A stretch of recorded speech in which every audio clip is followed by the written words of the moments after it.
I'm Leanne and I was sent this aluminum step stool in exchange for my review, so I'm going to tell you all about it. The stool came in a bigger box that I already removed, but it's really simple.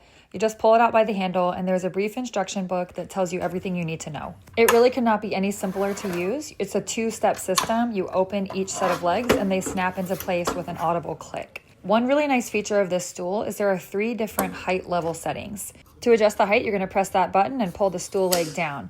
Once that button locks into place, you've done it. Obviously, you have 3 different settings there, and you would repeat this step 4 times so you have a completely balanced stool. To fold it back down, you're just going to make sure the legs are at the lowest setting.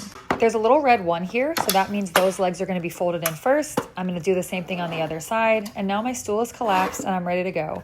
I love the little carrying handle and that it collapses for easy storage. Right here, I'm just gonna make sure I have it level, and I do.